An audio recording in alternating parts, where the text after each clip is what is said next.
एक तरफ अमेरिका की अगुवाई में रूस यूक्रेन जंग को रोकने की कोशिश फिर से तेज हुई। इससे जंग अब थमने के आसार दिखने लगे। तो वहीं दूसरी तरफ रूस की भीषण बमबारी से यूक्रेन के कई शहरों में तबाही मची है। राजधानी कीव समेत कई शहरों में फिलहाल बिजली और पानी की सप्लाई को लेकर बड़ा संकट खड़ा हो गया। वहीं अमेरिका ने यूक्रेन जंग रोकने को लेकर बड़ा ऐलान किया है। अमेरिका ने कहा, जंग रुकने के बाद यूक्रेन में यूरोपीय सैनिकों की तैनाती पर सहमति बन गई है। क्या अब थम जाएगी रूस यूक्रेन जंग? टॉप एंगल से बताते हैं। रूस यूक्रेन जंग रोकने की कोशिश फिर से तेज हुई है। तो वहीं दूसरी ओर रूस के ताबड़तोड़ हमलों से यूक्रेन में तबाही मची है। रूसी सेना यूक्रेन के न सिर्फ रिहायशी इलाकों पर हमले कर रही है, बल्कि एनर्जी सेक्टरों को भी तहस नहस करती जा रही है, जिससे खासतौर पर राजधानी कीव, ओडेसा, खेरसौन, जैपोरिजिया, निप्रो में लोगों का जीना मुश्किल हो गया है। कड़ाके की सर्दी के बीच राजधानी कीव समेत कई शहरों में बिजली और हीटिंग ठप हो गई है। कीव में 639 अपार्टमेंट और इमारतों में अभी भी हीटिंग नहीं है। यहां करीब 7 लाख लोग भीषण ठंड और अंधेरे में रहने को मजबूर हैं। राजधानी कीव और उसके आसपास तापमान -10 डिग्री सेल्सियस तक गिर चुका है। लेकिन रूस का हमला थम नहीं रहा है। वहीं यूक्रेन के राष्ट्रपति जेलेंस्की ने कहा, फ्रांस के राष्ट्रपति इमैनुअल मैक्रों से बातचीत हुई है, जिसमें फ्रांस ने इस साल यूक्रेन को fighter jet, air defence system के लिए मिसाइलें और एरियल बम देने का वादा किया है। वहीं रूसी हमले को लेकर यूक्रेन के राष्ट्रपति का आरोप है कि एक तरफ रूस शांति की बात करता है, तो दूसरी तरफ बेकसूरों की जान लेने के लिए ताबड़तोड़ हमले भी करता है। पिछले 3 दिनों में ही रूस ने यूक्रेन पर 293 ड्रोन अटैक किए और स्कंदर समेत अलग अलग तरह की 20 बैलिस्टिक मिसाइलें भी दागी। तबाही दोनों ओर हो रही है, लेकिन यूक्रेन को काफी कुछ खोना पड़ा है। उसके 4 बड़े इलाके लुहांस्क, डोनेस्क, जैपोरिजिया और खेरसौन पर काफी हद तक रूसी सेना का कब्जा हो चुका है और रूसी सेना लगातार आगे भी बढ़ रही है। तो वहीं अब रूस यूक्रेन जंग थमने के आसार भी बढ़ने लगे हैं, क्योंकि अमेरिका ने अब यूक्रेन को वो गारंटी दे दी है जिसकी राष्ट्रपति जेलेंस्की लंबे समय से मांग करते आ रहे थे। अमेरिका के विदेश मंत्री मार्को रूबियो ने ऐलान किया, यूक्रेन के लिए सुरक्षा गारंटी पर आम सहमति बन गई है।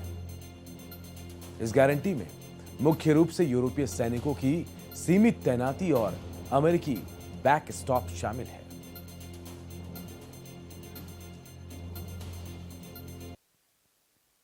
There's a lot of talk about security guarantees. And it's something that there's general agreement about now with the case of Ukraine. But those security guarantees basically involve the deployment of a handful of European troops, primarily French in the UK, and then a U.S. backstop. But in fact, the security guarantee is the U.S. backstop. It is not and I'm not diminishing the fact that some countries in Europe are willing to place troops in a post-war Ukraine. What I'm pointing out is that is irrelevant without the U.S. backstop. And the reason why you need such a strong U.S. backstop is because our allies and our partners have not invested enough in their own defense capabilities over the last 20 or 30 years. Now, hopefully that's going to change. Hopefully that is changing. And in some cases and in some particular countries, it's already changed. But this is a fact that we cannot ignore. NATO is going to be stronger if our allies are more capable. तो America की इस नई योजना के तहत युद्ध खत्म होने के बाद यूक्रेन की सीमाओं की रक्षा के लिए एक मल्टी लेयर सुरक्षा घेरा तैयार किया जाएगा, जिसका मुख्य आधार यूरोपीय सैनिकों की सीमित तैनाती और अमेरिका का मजबूत समर्थन होगा। यह पहली बार है जब अमेरिका ने साफ तौर पर यूक्रेन को युद्ध के बाद की सुरक्षा के लिए ठोस रोड मैप दिखाया है। इससे शांति वार्ताओं का रास्ता साफ होता दिख रहा है। क्योंकि यूक्रेन की सबसे बड़ी चिंता यह थी कि युद्ध रुकने के बाद रूस दोबारा हमला कर सकता है। मार्को रूबियो ने यह भी साफ किया कि सुरक्षा गारंटी के मसौदे में फ्रांस और ब्रिटेन जैसे प्रमुख यूरोपीय देशों के सैनिकों की एक सीमित संख्या में तैनाती भी शामिल है। ये सैनिक युद्ध विराम के बाद यूक्रेन में शांति बनाए रखने और सुरक्षा की निगरानी के लिए तैनात किए जा सकते हैं। वहीं रूबियो ने एक कड़वी सच्चाई भी सामने रखी।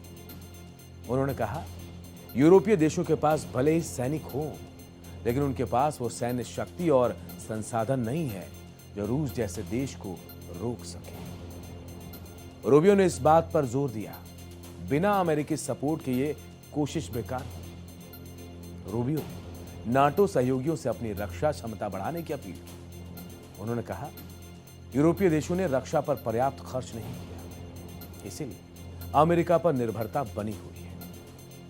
रूबियो का यह बयान यूरोप की टेंशन बढ़ा सकता है, क्योंकि राष्ट्रपति ट्रंप जल्द यूक्रेन युद्ध को खत्म करने और यूरोप को अधिक जिम्मेदारी लेने के पक्ष में है। लेकिन रूस यूक्रेन शांति वार्ता की सबसे बड़ी अड़चन डोनबास का इलाका बना हुआ है। रूस पूरे डोनबास पर कंट्रोल चाहता है, लेकिन यूक्रेन के राष्ट्रपति जेलेंस्की साफ तौर पर कह चुके हैं कि डोनबास को रूस के हवाले नहीं किया जाएगा। अब यह समझना जरूरी है कि रूस डोनबास पर पूरा नियंत्रण किए बिना शांति समझौता क्यों नहीं करना चाहता। समझिए जरा, दरअसल रूस डोनबास को कई कारणों से रणनीतिक रूप से महत्वपूर्ण मानता है। पहला कारण, डोनबास का आर्थिक महत्व। डोनबास का डोनेस्क और लुहांस्क यूक्रेन का औद्योगिक इलाका है। युद्ध से पहले डोनबास यूक्रेन के कुल जीडीपी का करीब 15 से 20% योगदान देता था। यहां बड़े पैमाने पर कोयला खदानें, इस्पात कारखाने, धातु उद्योग और रासायनिक संयंत्र हैं, जो इसे अधिक आर्थिक रूप से महत्वपूर्ण बनाते हैं। युद्ध ने इन उद्योगों को भारी नुकसान पहुंचाया, लेकिन यह अभी भी यूक्रेन की अर्थव्यवस्था का महत्वपूर्ण हिस्सा है। दूसरी वजह है रणनीतिक और सैन्य महत्व। डोनबास पर कब्जा रूस को क्रीमिया तक जमीन का गलियारा देता है, जो यूक्रेन को कमजोर करता है और रूस के लिए बफर जोन बनाता है। साथ ही इस इलाके में बड़ी संख्या में रूसी भाषा आबादी रहती है। पुतिन इसे रूसी बोलने वालों की रक्षा की बात कहते हैं और इसे ऐतिहासिक रूप से रूस का हिस्सा भी बताते हैं। अब यह बड़ा सवाल है कि क्या यूक्रेन शांति समझौता करने के लिए डोनबास रूस के हवाले कर देगा? यही सबसे बड़ा सवाल है जिस पर अब भी कोई बात सामने नहीं हो पाई। लेकिन उम्मीद जगी कि शायद अब यह युद्ध रुक जाए, क्योंकि अमेरिका ने यूक्रेन को सुरक्षा गारंटी दे दी है।